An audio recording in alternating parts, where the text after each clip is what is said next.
Welcome back to Walmart Demolition Ranch. Today we're going to see how many pieces of cardboard an airsoft gun can shoot through. The first gun we got here is a Walmart Springer.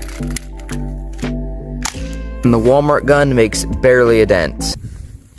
You guys so much for watching this episode of Demolition Ranch. I love you! And I'll see you next time. Contact line!